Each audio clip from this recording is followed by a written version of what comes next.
and our speaker. Okay. I've known Greg DeLoach, as have many of you, for a long time. And I knew him first, I guess, when he was associate pastor at First Baptist Marietta. And he became pastor of the First Baptist Church of Augusta. So we kind of served side by side for a long time. And then, well, uh, uh, he wound up at McAfee, and a couple of comments about that. One, I was always impressed when I was younger that Karl Barth was a pastor. Reinhold Niebuhr was a pastor. And you can go on down the list. And of course, as somebody who chose to spend most of my career as a pastor, I always attributed the depth of their theology to their pastoral experience. So when McAfee needed a dean, they turned to Greg DeLoach, whose background was in the pastorate, and Bill Underwood, who's the president of Mercer, made a comment to me after Greg's appointment had been announced. He said, I figured that if a lawyer could run the law school and a doctor could run the medical school, that maybe a pastor could run the seminary. And Greg has come with a great sense of balance, a sensitivity to the churches, a sensitivity to a varied constituency at McAfee. And I'm delighted to have him here as a friend today.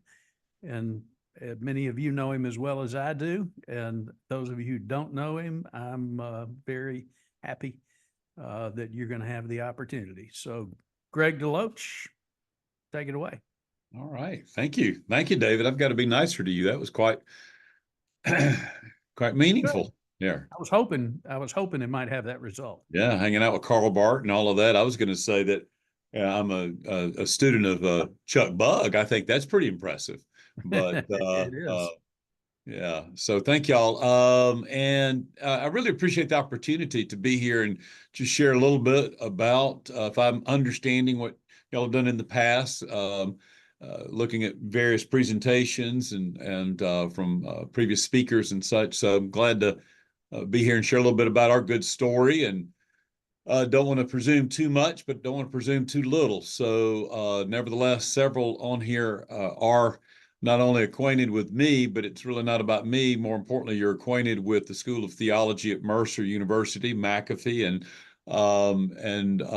as a student of Southern Seminary, we all share a little bit of some good things running through us and wanting to see some even better things as we kind of move forward. So what I thought I'd do is do a presentation through PowerPoint. I know David Cassidy, I was watching his from about a year ago this time. And let me give a disclaimer. David Cassidy is just exceptional when it comes to multimedia presentations. I remember we hired him to work on our website and such at First Baptist Augusta.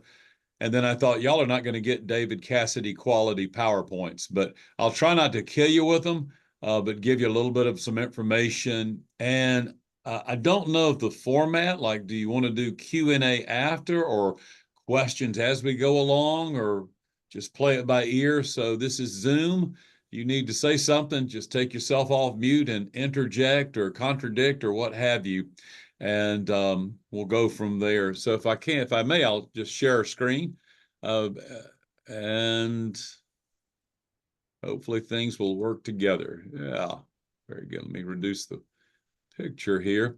And I think I can move into a full slide presentation. Let's see if it'll let me do that. Good. So again, my goal is not to overwhelm with history that you really don't quite frankly care about, but it is important to point out that the School of Theology origins as part of Mercer University goes back to its very founding, 1833. Jesse Mercer, a Georgia Baptist pastor. In fact, he pastored my home church, First Baptist Eatonton, long ago. And founded this school, the college rather, the Mercer University, back in 1833, primarily to educate Baptist leaders theologically. Now, of course, it continued to grow in different ways, and it was until the late 20th century before you could say Mercer returned back to its roots there. I'm giving a brief timeline only for my own sake, primarily just to keep this kind of in context about, as you've heard over and over again, and we all on this call have lived through in various capacities, starting with the Baptist Theological Seminary at Richmond, 1989 to 2019. That became kind of the first school, as we know, that was moving beyond the fundamentalist takeover and seeking to provide quality theological education for the next generation, that not captivated by the conservative resurgence or fundamentalist takeover, what have you. 1991, the first General Assembly took place here in Atlanta. I remember going to that when I was in my third year at Southern. My wife and I drove down on money we did not have, but we knew things were falling apart around us and we were not sure what was emerging. And I still recall that as a very electrifying time, even though I repeat, no one knew what was going on and what was going to become of all of this. And then from that, of course, the Cooperative Baptist Fellowship. In 1995 is more or less when the School of Theology began, with the employment of Alan Culpepper, a handful of faculty, many coming from Southern, but certainly not all, and essentially the then President Kirby Godsey directing Alan Culpepper create a seminary or create a school of theology. And that sounds overly simplistic, but that's pretty much what happened. And again, several of you were at least a part of that in terms of the dreaming phase, as well as just helping it in its implementation. I can remember I graduated from Southern in 92, pastored a small church outside of Covington, Georgia, and I was a part of those Baptist gatherings of persons interested in this creation of a school. I did not serve in any official capacity. It was just merely advisory and showing up at meetings. I was absolutely a nobody in every sense of the word, but very energized about what could be. The first class at McAfee began in the fall of 1996. In 1997, thanks to a gift by James and Carolyn McAfee of a little more than 10 million, plus 2 more million to build a building, the School of Theology was renamed the James and Carolyn McAfee School of Theology. And in 1999, we had our first graduating class, and to date, we have 1,003 alumni, and we run somewhere around just south of 150 in our enrollment. And we currently have an endowment of about, depending on market, about 29 million plus. That's a brief overview. I will say things have changed a lot. We'll talk about some of the specific changes with the School of Theology, but one of the big things that has changed is our for lack of a better way to put it, our denominational context. We still very much are a CBF founded seminary in the earliest of days, but if you go on the CBF national site today, you're going to be hard pressed to figure out where the seminaries are. In fact, really all that's going to be identified are scholarships and a listing of 20 or so schools that can receive the Vestal scholarships and others. And this is not a criticism against the Cooperative Baptist Fellowship. It's just that they are trying to survive themselves. And so their structures have had to change along with it. But it has created this feel from all of the schools, particularly those of us that are part of the very beginning, that we're kind of out there in the wilderness now. It's the Wild West, so to speak, in theological education. And there really isn't quite that parental home, just really an affiliation of sorts. But I'll unpack a little bit more of how that looks. I was talking to Daniel Vestal yesterday, and as well as many of you have read his memoirs. But he shared about in the earliest days of of Cooperative Baptist Fellowship, its priority was theological education. The logic being the only way we're going to have healthy, moderate, or centrist churches in the future is we've got to theologically educate the next generation. So very grateful for that heritage, inheritance rather, that we have continued to build upon, and will continue to do so moving forward. Just as an aside, although about 30 or so years I've spent in the pastorate, it's still deeply important to me. Most every single Sunday, I'm in a pulpit somewhere, either as an interim pastor or supply preaching. Currently, I'm interim pastor at First Baptist Roswell. It's a suburb just north of Atlanta. In fact, I live in Roswell, so it's right now the easiest gig I've ever had in terms of commuting to a church. But it's important to me to both to retain that connection in local congregational work and integrate it in the life of theological education. Just moving along, we've got great faculty.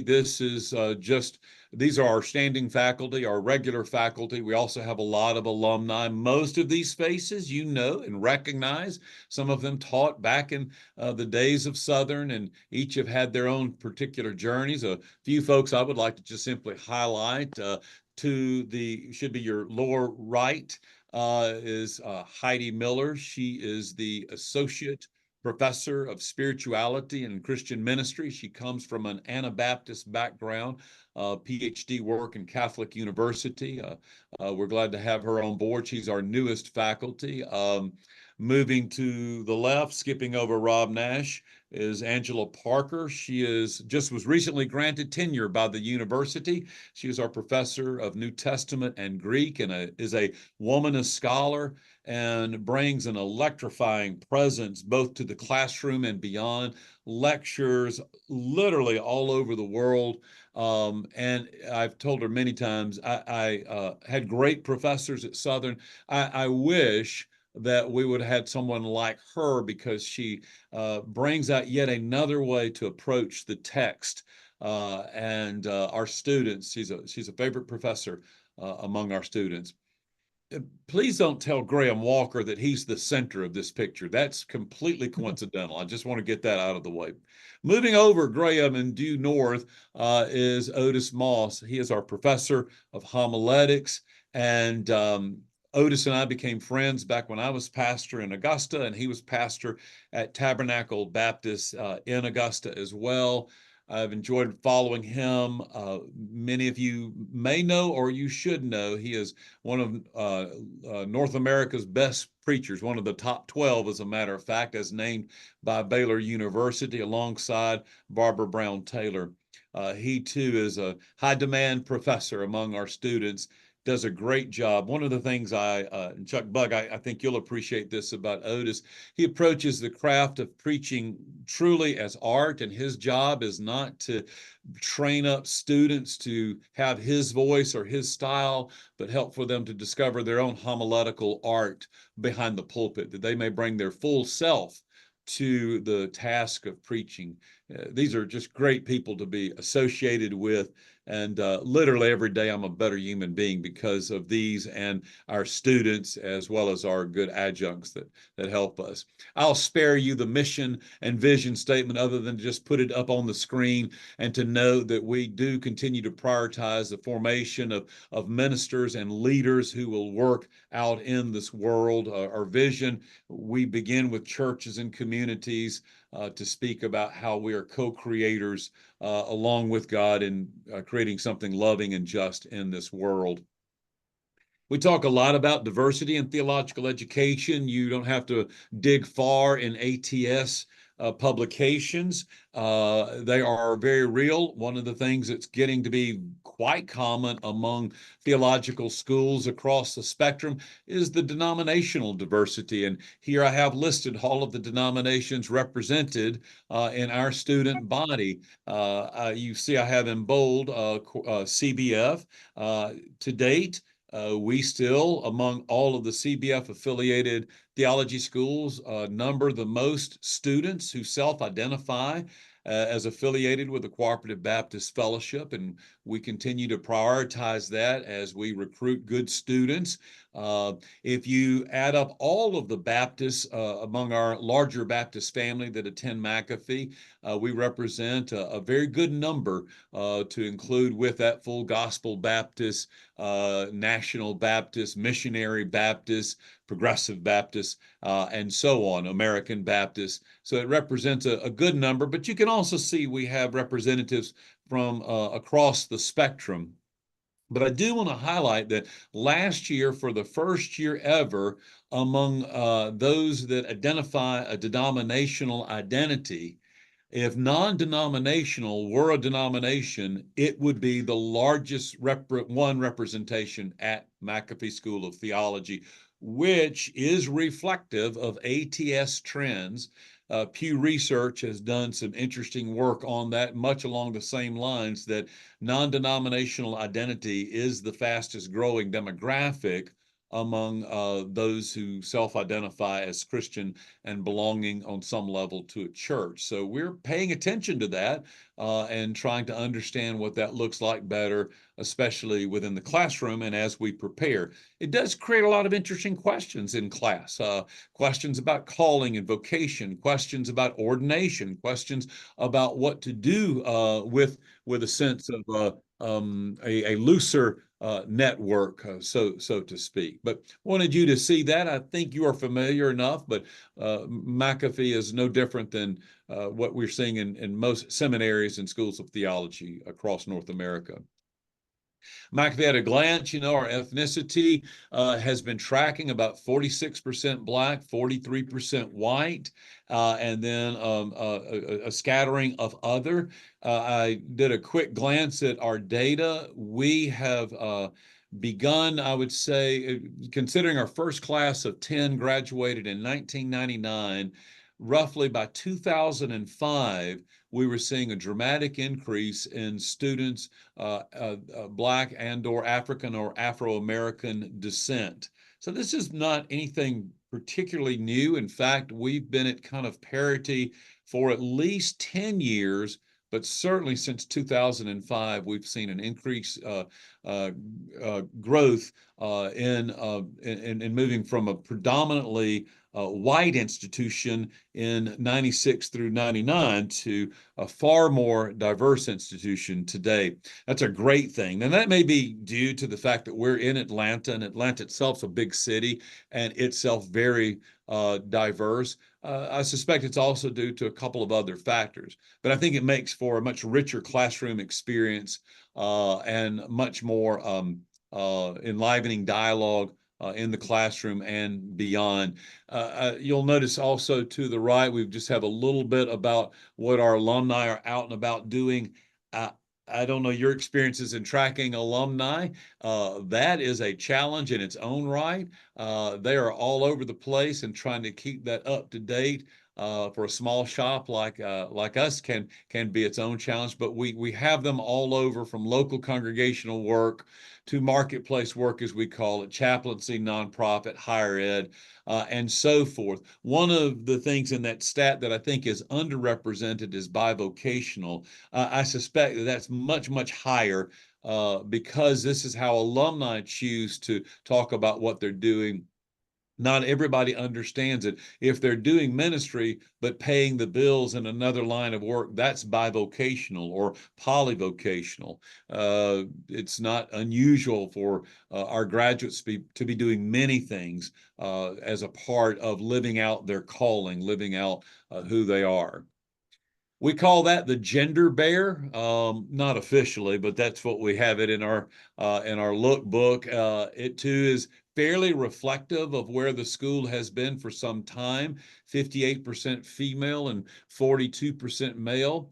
It's been tilting predominantly female for some years now. Again, that's not at all unusual among ATS schools. We've seen this for a good while. one of the diversities that I don't think we spend, we, the royal we, the collective we, I don't think we spend enough time talking about is age diversity. You read things about this through different ATS articles that come out, and occasionally it will make it into Pew Research and other places. But the truth is, students are getting older and older and older. So if you can look at the numbers real quickly, whereas it used to be some years ago, the typical demographic was a student in their 20s, that's now third in terms of our demographic. The truth is, far more people are in their mid 30s and older, and in particular in their 40s and 50s and older. Now that breaks down a lot of ways. Those are students that are second career, encore career, theologically curious. These are students that are full-time in ministry but have never received a formal theological education. So among those numbers is a lot of wiggle room, if you will, about why they are here.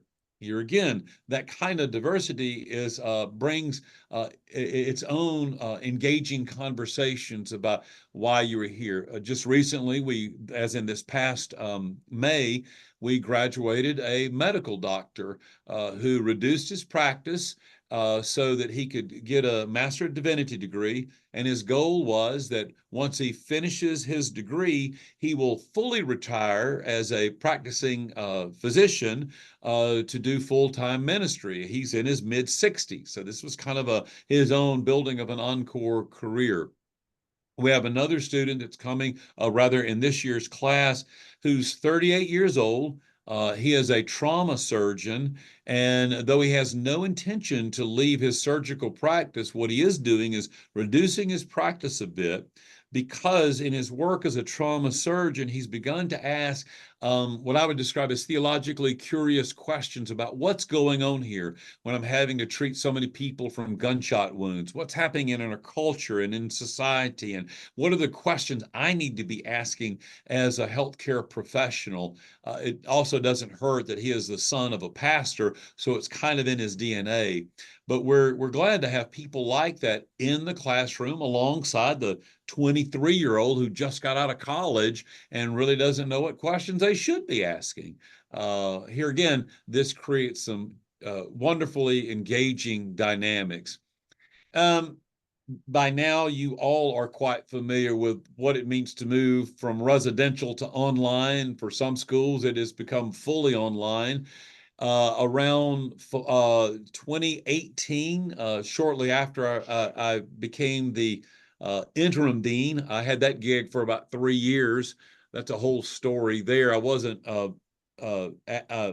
shopping to be a dean of any school, but that was the hands I was dealt, so to speak. During the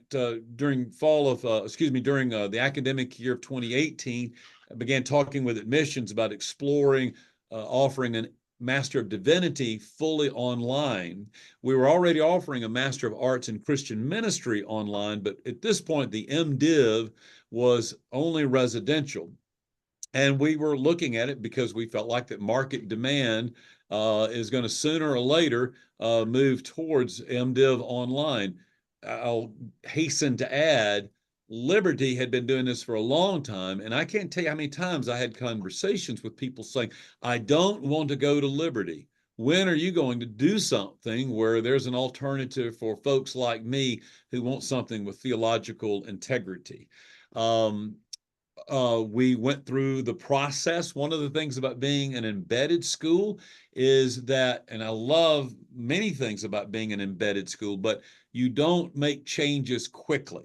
So you not only have the normal things that you have to deal with your accrediting bodies, but you also have the institutional university things. So it took some time to process that.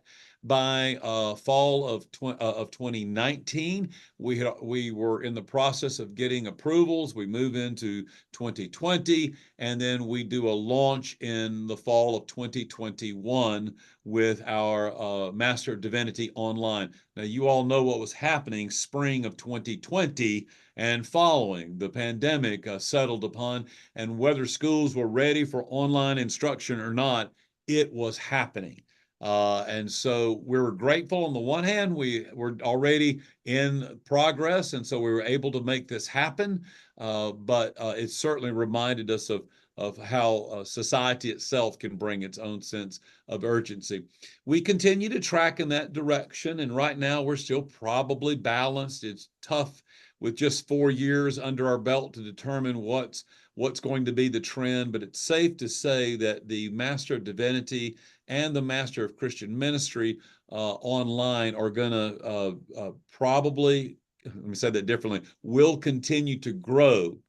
However, we continue to be committed to the residential program. If we go back real quickly to our slide, I must have gone over it too fast. Yeah, our slide of our ages.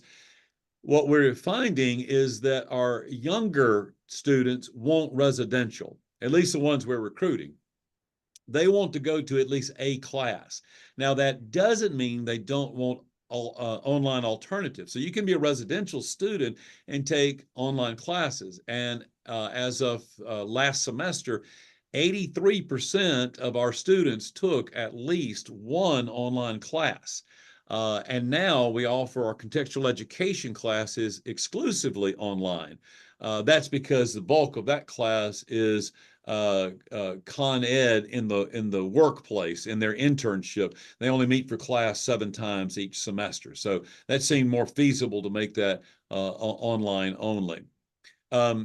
Yeah, so real quickly, just circling back on the online, this is part of who we are. The Doctor of Ministry has long been a hybrid. Every school was doing this for many years, even though they weren't calling it that per se. But that simply means that there is a 2-week seminar that they're on campus. Some of that is also a bit online on that first week, but they're actually on campus during the latter part of May and June. And then they take research courses by Dr. Michelle Garber in the fall. There's writing workshops, both online and residential, that they'll have. But in theory, it's still a hybrid in the sense that they are in their workplace. They have to do very little residential work here in Atlanta, assuming they live outside of Atlanta. And we have found that the DMin program here continues to go very, very well. We're very pleased with how it has functioned since the very beginning. If I remember correctly, the first class, and Dr. McSwain can correct me, I think the first class of graduates was either 06 or 09, maybe 09, but that's continued to flourish, and we're grateful for that. We have a couple of grants in progress. One, Pathways for Tomorrow, a Lilly grant, and through that we have done some exciting work in the last couple of years. I want to highlight this one particular component. We call it the McAfee Circle. By the way, we name our grant the Reimagining Tomorrow, which is funded by the Lilly grant. But through this, we created what we call the McAfee Circle. So let me just explain very briefly what this has meant to me, and why, for me, if I were to stop being dean this afternoon or move on to whatever is in my future, I would still say this is something I'm most proud of at McAfee. I teach the contextual education classes, and as part of contextual education, every student has to have a mentor working with them in their ministry site. Several of y'all have served as mentors, some of you for McAfee, and we appreciate that. Increasingly, I was discovering that particularly our women of color were struggling at having mentors in their internship for a variety of reasons. Either they were in ministry contexts where the leadership did not respect women in ministry, or they were in ministry contexts where there was some, I'll just use the word, dose of toxic masculinity, and the pastors felt like they did not have time out of their schedule to mentor that. I took a bit of personal offense to that, because I thought I'm as busy as anyone, and was a busy pastor, but felt like that's a priority one should have with members of their church or interns who are in theological education. And I guess you could say I made one too many calls for my patients, where I'm calling a white pastor and saying, listen, I've got an exceptional student. but I can't find a mentor that will work with her in an internship. Would you be willing to take her on? And they'd say, absolutely. Well, after you make a few of those phone calls, you realize that this is not a good way to provide holistic education for our students. And so the Pathways for Tomorrow help provide for us what we call the McAfee Circle, where we have brought together a consortium of African American women ministers mentoring African American students. And we cap that, but every semester we have students on waiting lists to be a part of this. And this is the inaugural class of our McAfee Circle. The woman on the front row with the faded jeans and kind of bleached hair looking at the camera, she is an attorney in Cobb County working on a Master of Divinity degree. She was the last one I had to call a white pastor to say, I can't find an internship where someone can mentor her. Would you mind doing this? Very capable individual and going to be a great gift in ministry. So I'm glad that we're able to provide, I think, better quality mentor relationships. And by the way, she had a great experience in the predominantly white church she was in. It was actually where I'm interim, First Baptist Roswell, and is remembered well. But nevertheless, I think this is a great way to expand our footprint, and it just warms my heart every single semester watching this McAfee Circle and these women flourish in their calling of ministry. Another grant that we have is actually with the Georgia Rural Health Innovation Center, which is embedded in the university.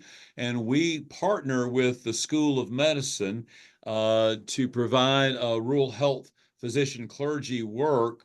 And one of the things that has come out of that grant is creating clinical pastoral orientation, Dr. Rowett, where we're working with clergy who may or may not be formally educated theologically, but to work alongside with healthcare providers and understanding a CPE-esque experience of working with hospitals and healthcare in underserved areas. Georgia is a state that ranks abysmally low in its provision of accessible healthcare, particularly because of the rural spaces in our county. And though McAfee is very much urban in terms of its location, this is a commitment we have statewide as we seek to serve beyond.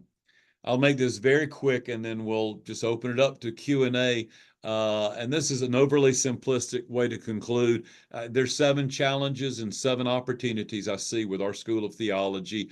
We have fewer students coming from feeder schools who are forming ministerial students. The truth is the schools that we have depended on that have formed ministers are not producing. That's due to a lot of reasons, but it's just not the way it used to be. We have declining numbers in recruitment from undergraduate programs. This past year, we only had 2 students, 2 now, right out of college. The rest are much older. And so therefore, the old way of doing things, which was you network with all your colleges because that's the next class of students that you can potentially draw from, that's gone. The call to ministry is not as clearly defined as it is in the past. The systems that we all grew up with are gone, and they have yet to be replaced or at least defined. Church membership is in decline. It impacts numbers of potential students. Theological education in North America is in existential crisis. No one denies that. Online education shifts how community is experienced, let alone the pedagogical challenges. Dr. Bug, how do you teach preaching online? I mean, these are very real challenges. And then the continued decline in denominational identity that I referenced before. But with those challenges, I think they're very real opportunities.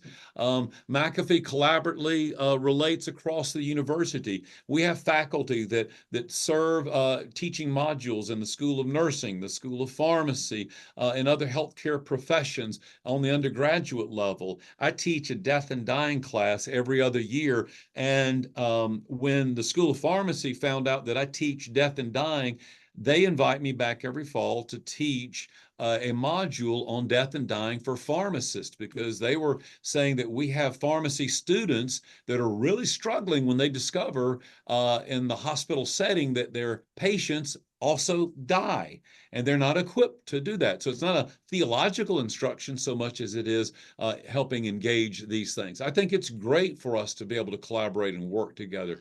Theological education is more accessible, and that is a great opportunity. We're able to reach more people in better ways with online and other ways of making it approachable. Lifelong learning for students and alumni and laity, we see growing opportunities in that area, and I'll be happy to talk about what that means. Growing interest in the sacred and the spiritual. One of the things we forget is that I do believe people are still fundamentally spiritually curious.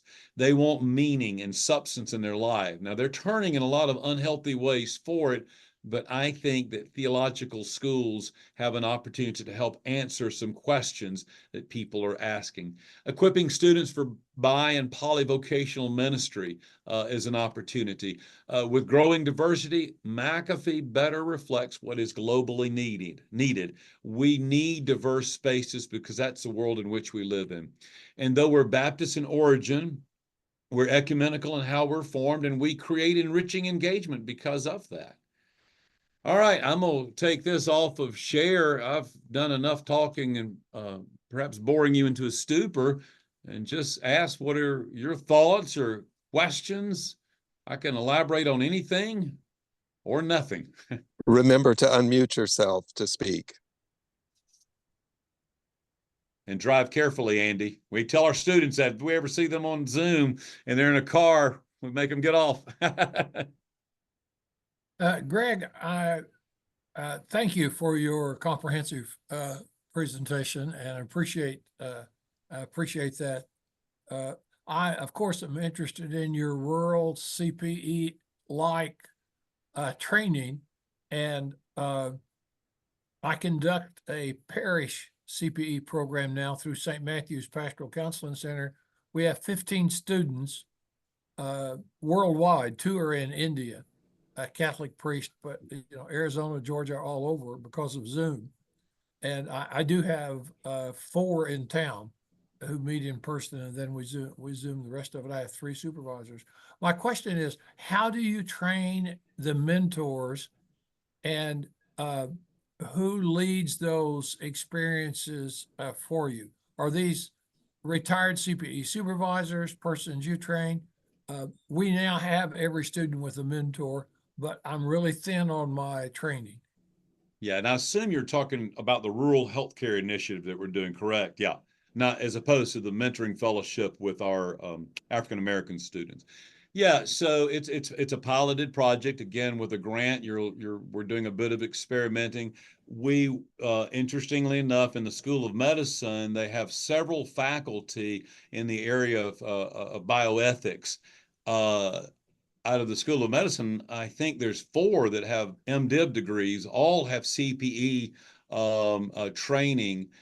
In addition to Paul Bird, Paul and I were in Southern together. In fact, Dr. Rowett, Paul and his wife Terry and my wife and I took your marriage enrichment class. Amy, my wife, was remembering things that I didn't remember, which goes to tell you volumes about our marriage. But anyway, it's a long time ago, 35 years ago. But anyway, so we're still figuring that out, to be honest with you. We are going to need continued grant funding to do this kind of work with our existing faculty. And here, ironically, it's as much with the School of Medicine as it is the School of Theology. What we are hoping to do is to cultivate in these rural spaces, is to identify in these regions. What the School of Medicine has done very well is to identify, anybody can identify rural underserved counties, but you've got to have some networks or it's going to fail every single time, just due to local politics and egos and so forth. So they've done a good job at identifying the regions that we should focus on, rather than just shotgun effect and just pick different spots. It's not quite a full answer, but it's a work in progress. And we do call it clinical pastoral orientation, kind of winking at the CPE, but the idea is a CPE light experience, and it's been received incredibly well. Do they present case studies? Yes. In fact, I'll be happy offline if Dr. Rowett, if we can set up a time with Paul Bird to just have a conversation more about it, because I think mutual learning would be really exciting to hear about what y'all are doing.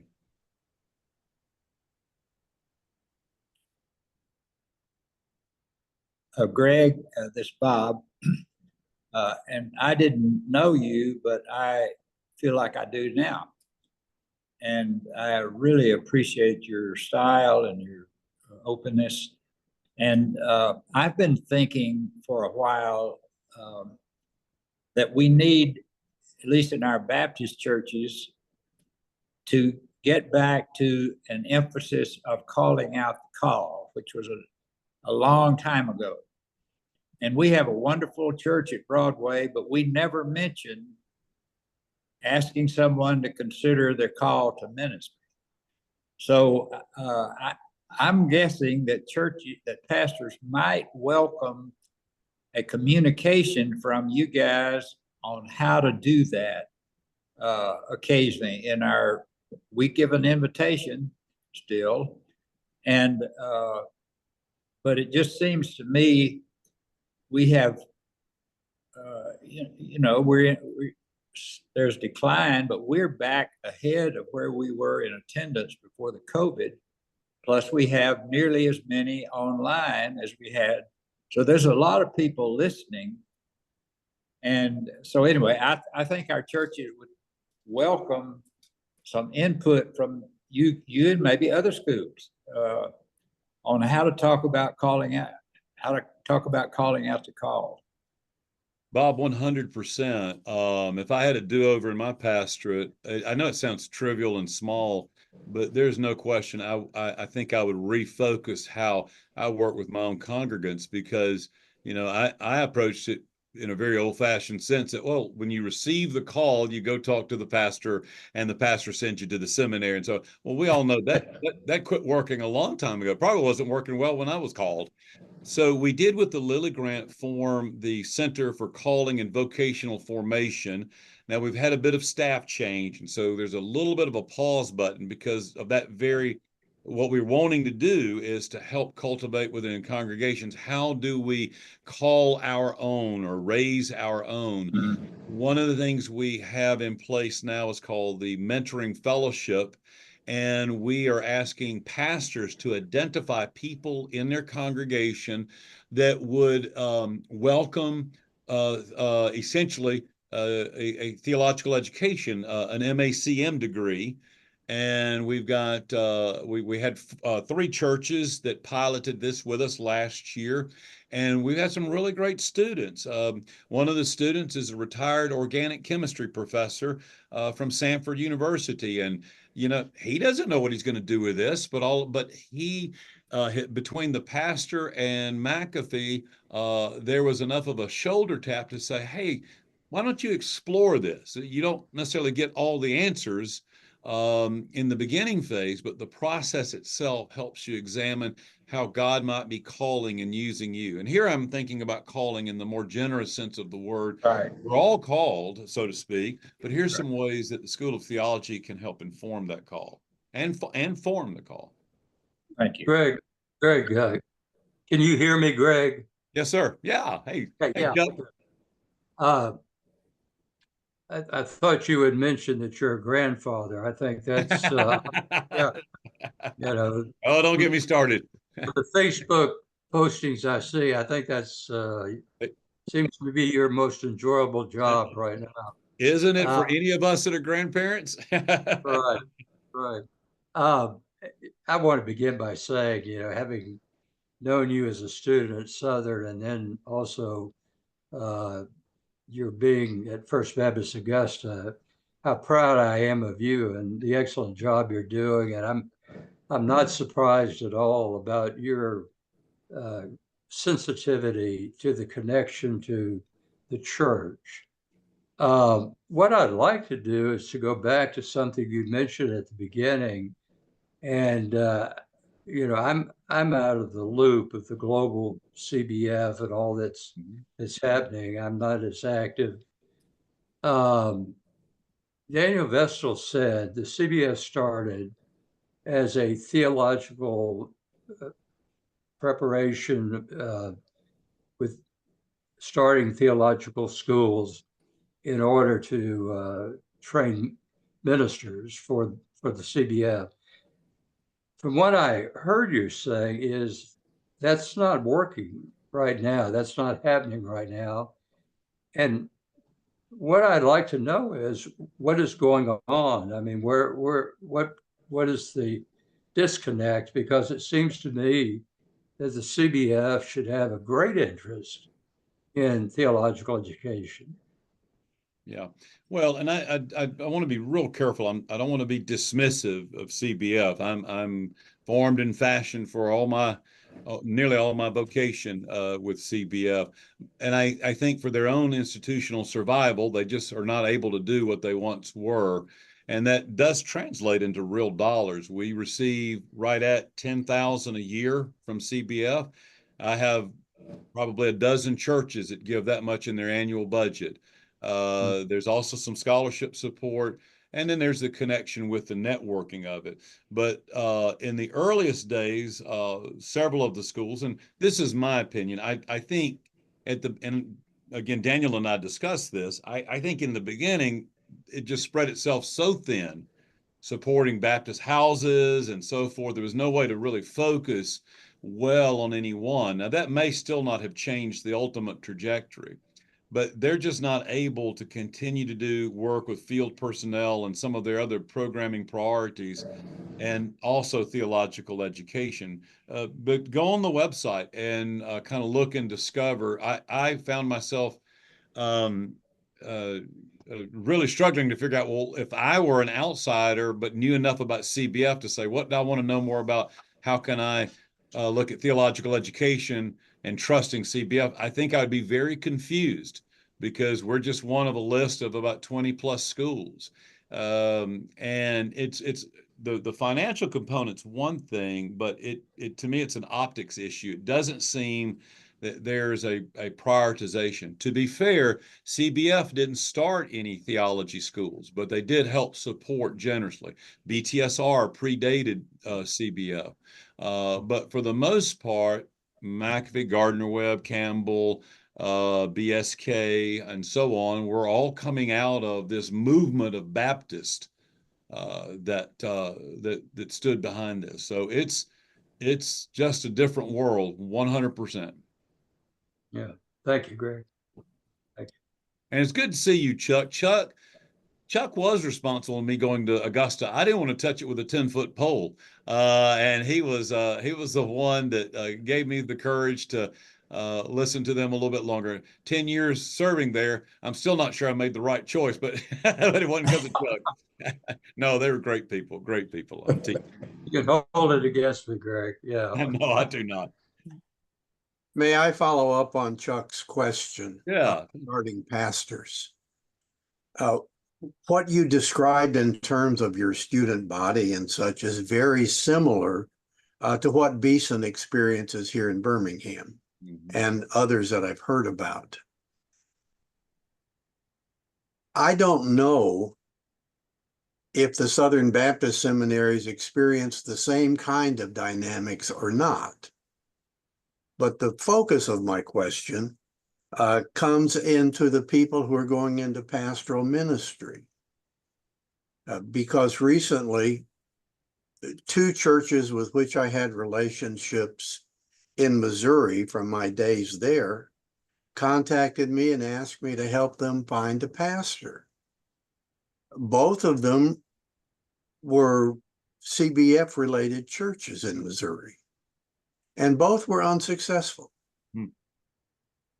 They could not find a person who had the theological training and the mindset.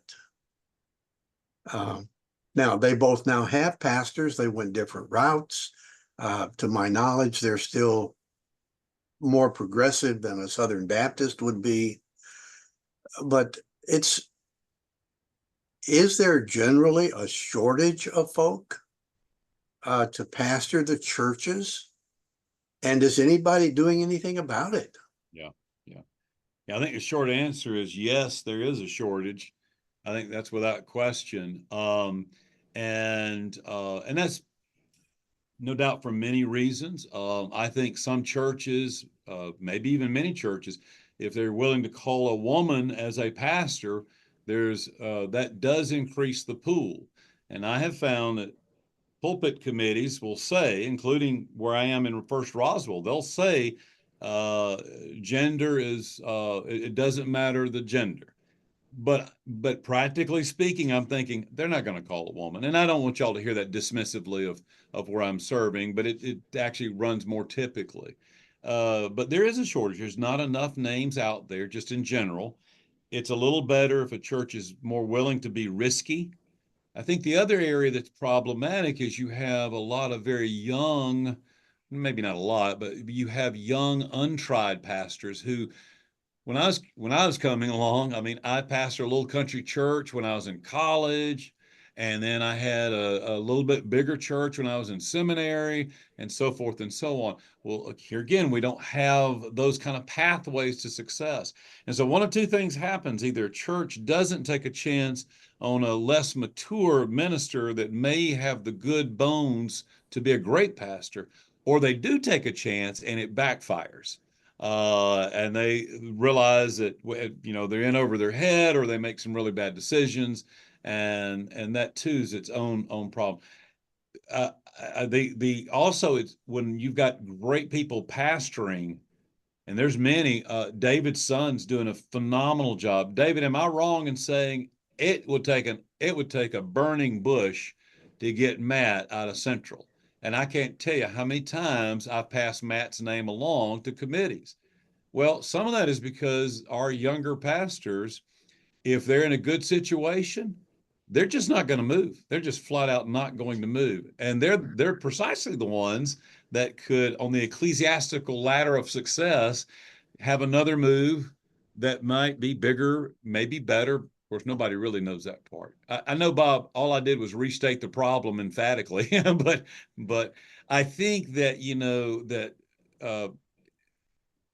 individuals, and I think I'm one of them, is continuing that conversations with students in theology school to say, giving this some thought, get some experience. Let's get you in churches. It will give you some preaching time.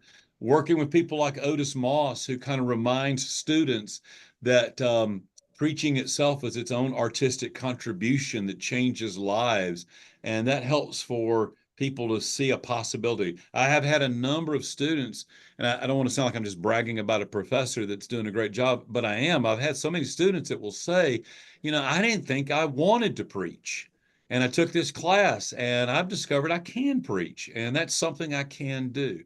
Mm-hmm. And suddenly they're identifying maybe I can do congregational work.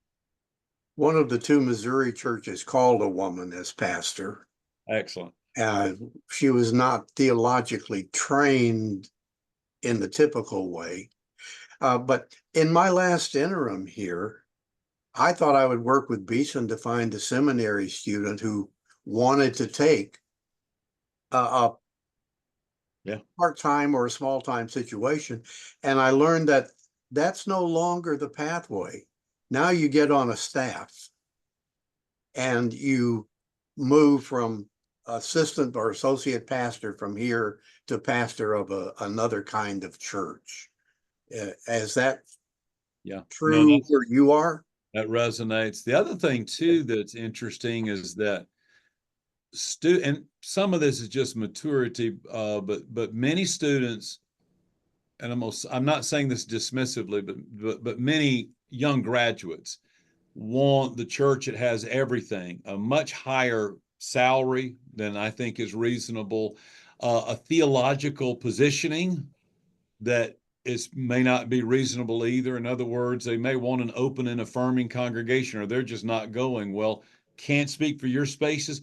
There are not a lot of those around, but there's plenty of good churches and so we are kind of, I'm constantly checking my language to say, looking for churches, not that they are where you are, but where you're willing to join where they are to be on that journey, and so forth. Greg, I think one of the things from the little bit of experience I've had talking with younger ministers that is frightening is the decline of churches. I mean, basically, we're asking people to go into something where the future is not all that bright. It's different from when we were going to seminary. And I have, I've seen people who could be very competent pastors, but who see this as walking off the end of the pier.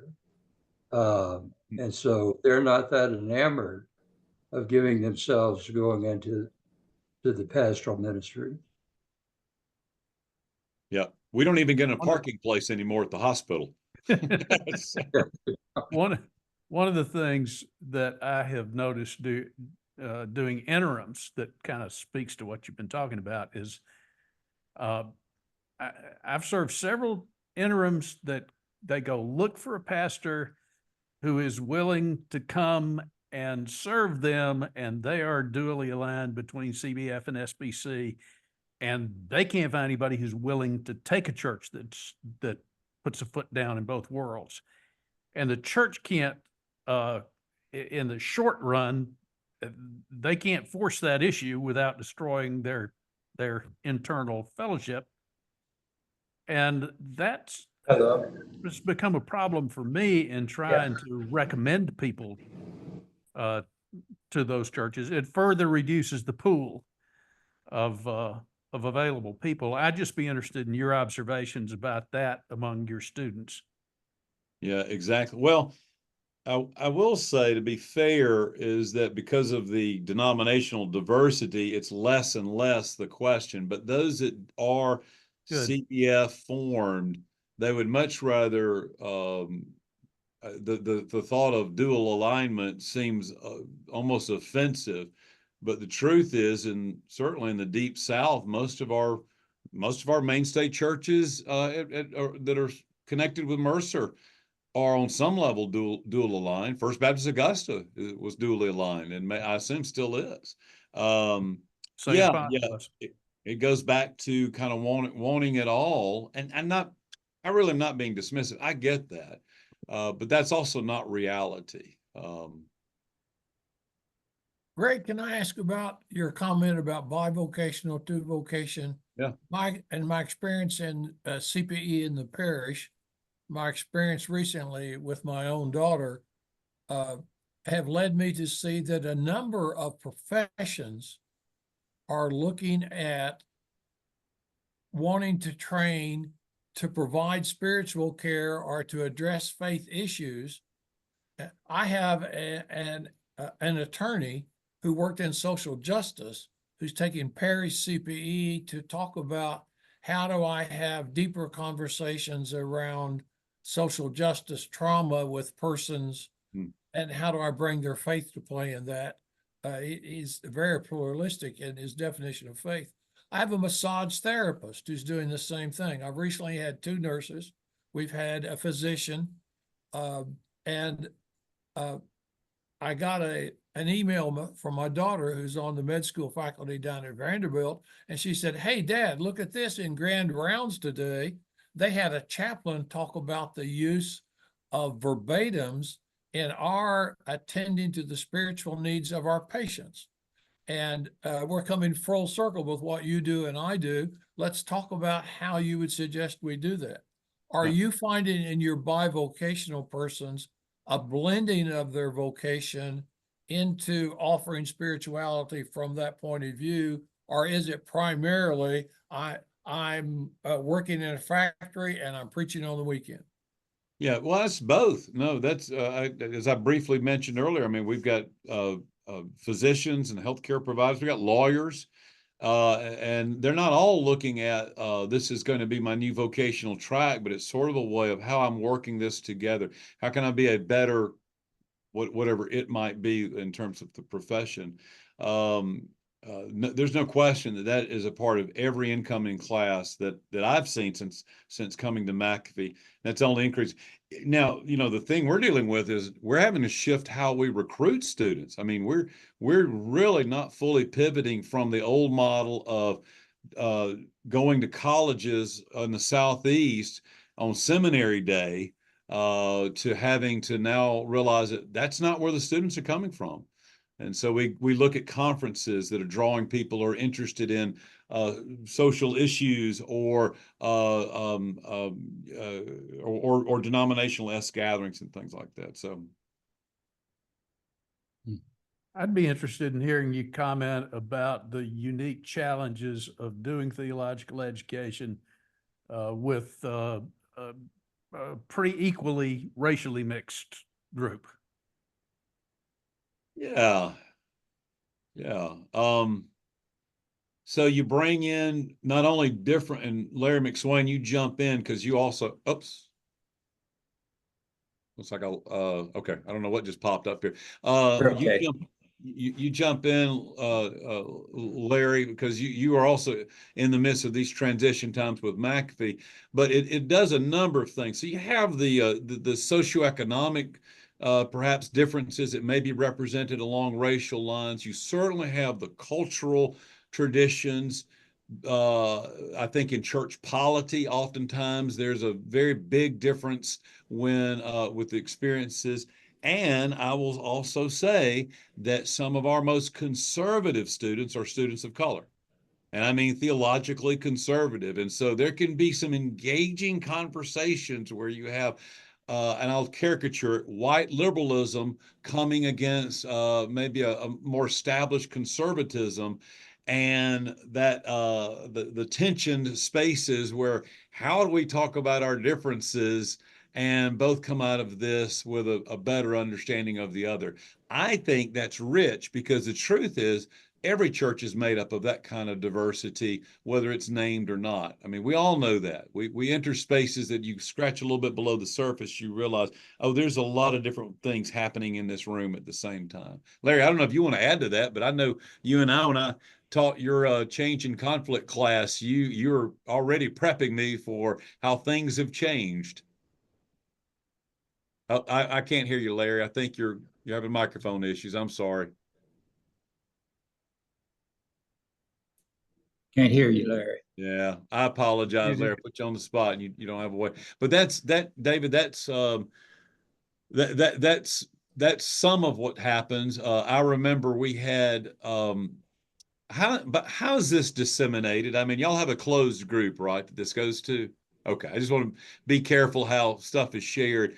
We had several years ago, we had a gay student who was in a small group and of four, and they were doing some project, and two African American female students were just kind of saying on the side about how they look at being gay as a choice, and so all of a sudden it erupted in this brouhaha, and the gay student was just demanding an apology and literally had these two students backed into the wall with kind of like, how dare you talk about my sexual identity, da, da, da, da, da, da.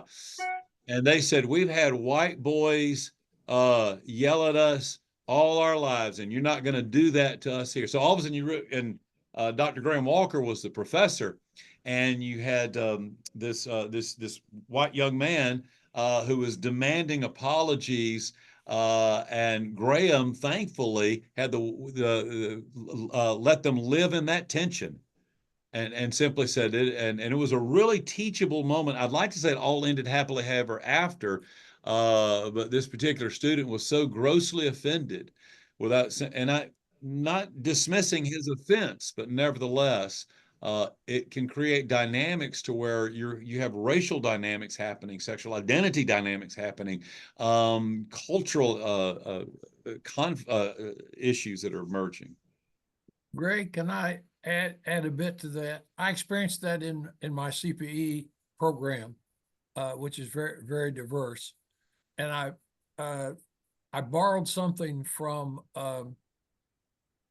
Ed Thornton's class. He called them no exit relationships. And so I require my students, and I assign them in the pairs to spend an hour every week across their parish lines. And they answer questions like, what was my family like? What's my favorite Bible verse? Where do I see myself in 5 years? They share each other's lives. What's my biggest trauma? What's my greatest joy?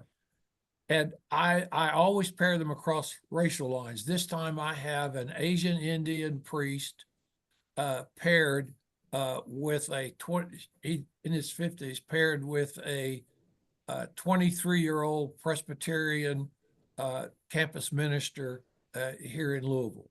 I had a former Southern Baptist pastor who had crossways with the congregation, got fired, paired with a priest from Cameroon. And within 15 weeks, they were calling each other brother. Yeah. And I didn't say talk about your differences, but share who you are with each other. And these educational collaboratives of spending time and getting to know each other has been very productive for me.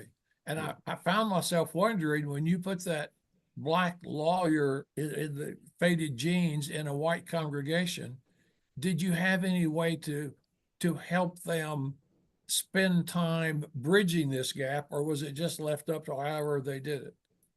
Well, it really was left up to them, but I stayed in close communication with the pastor, who himself was very self-aware and pastorally sensitive. Kevin Head was a pastor at the time, a friend of mine, and actually his wife's a therapist. So he already had a lot of A game going into this, but I wish I could say we're more intentional with all of our students that way, because it can be, and it can be a real challenge. Let's just leave it at that.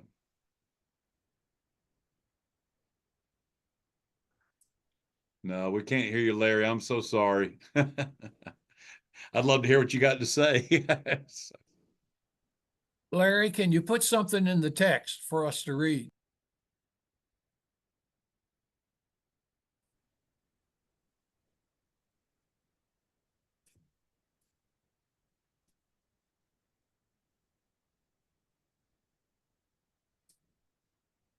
Time out. It's a sign for a technical foul. I got you. Well, it feels like it's class all over again. You know, somebody's always having some technical issue going on, one way or the other. Greg, I'm going to have to leave in just a minute, but I want to thank you so much for giving us the gift of your time. And again, this was a very excellent presentation, and I appreciate give my love to Amy and to your family and to the grandchild I don't know, but obviously you love dearly. So oh my. Don't get me started, but I think that's true with many of us. I hope we all have that kind of gift. But thank you, Chuck. I would have started with grandchildren first if I'd known how good it was. Yeah, I got it wrong. I had preaching for Chuck, as a lot of friends of mine had, and I still remember sitting, and I was telling some students this the other day, literally the other day, and we would sit with a video cassette, and Chuck would pause it, and he'd go, "Now, Greg, you've got a good heavy voice, but sometimes you use it too much, and you need to."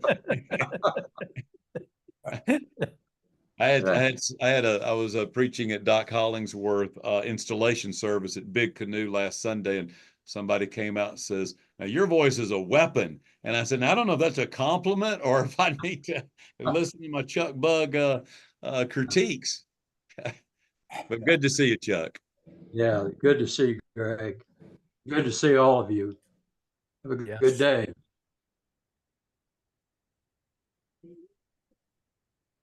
Greg, this is Bob. This is a shot in the dark, but I see my role now as someone who brings people together. I'm a part of a Presbyterian group. I've got a good friend that's a United Methodist. etc.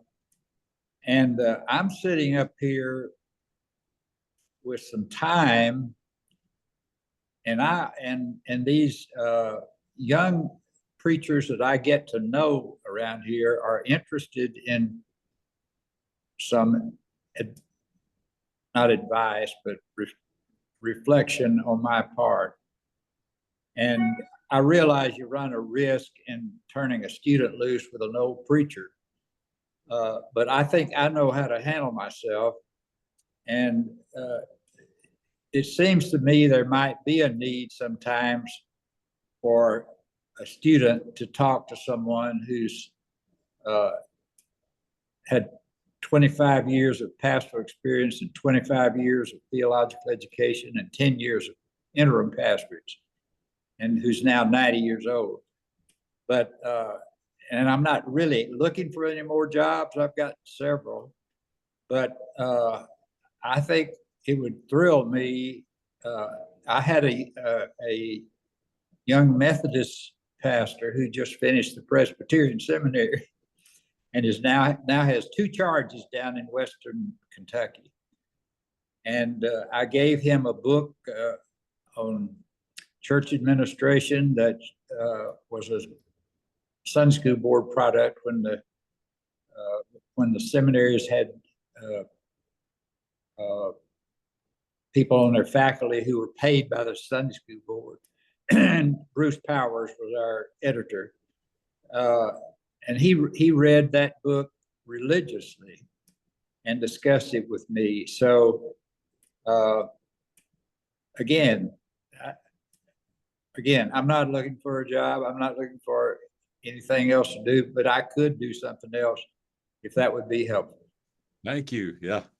Don't ask that twice. Okay. So, yeah. I'll send you my phone number.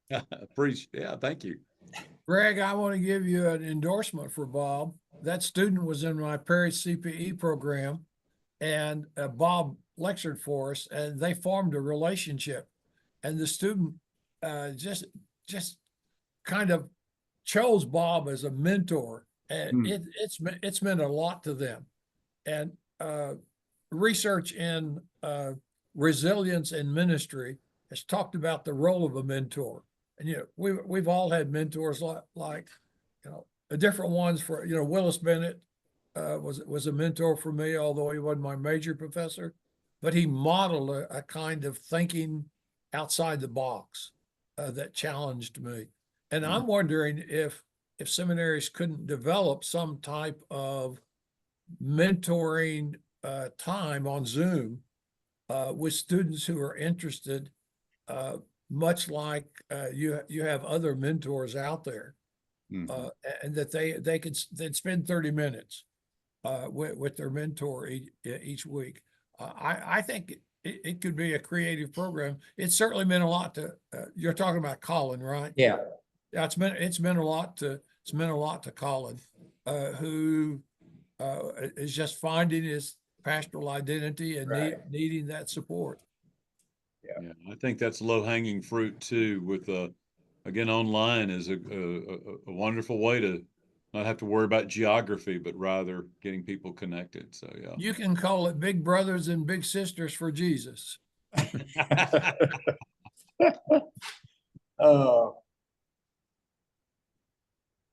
Our McSwain's League.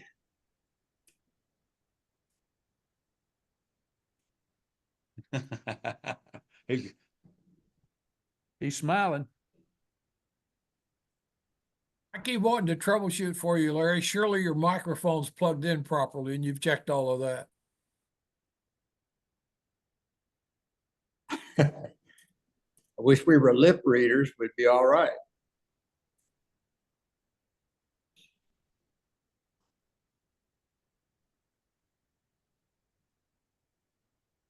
Greg, do you want to say anything else that you think of? I'm good. I just am honored to be in y'all's midst, and it gives me it's so good visually to see people that have meant an incredible amount to me in my lifetime. Wade Rowan, this is the first time I've interacted with you in decades, and you don't remember me, but I appreciate having you in class. And Larry, I do get to And see. one of the joys is just seeing where everybody goes and not being at the alumni group at Southern. That's one of the sadnesses of not having those contacts, but watching you and watching others and saying, oh, you know, I remember. Yeah, it's been a real gift. I get to see Larry off and on through the years and so forth. And David's a friend for many years, so it's been real special. But I appreciate that opportunity, and grateful for the many ways you've all helped serve and inform theological education, and the group that we're with, BSK and Gardner Webb and so many others. We're all working kind of hard in our own ways and doing unique things. I've appreciated learning from others, and continue to do so. I'm glad no one said this is going to be a talk on the future of theological education, because I'd have to tell you, I have no clue. We're just gonna keep trying some things and see what works for us. But thank you again, Bob, and others. Well, thanks for being willing to give us your time, and a great presentation. And Bob, I don't know if you want to end this or if you want me to, but we seem to be at a natural. You go right ahead. I don't have anything else to say.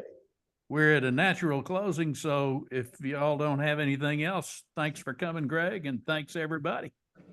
Y'all take care. Thank you again. So long. Thank you, Greg. Thank you. Take care. Let's see.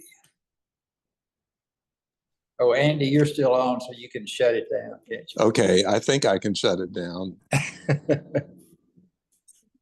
You got some big glasses on, just like I do. Yeah.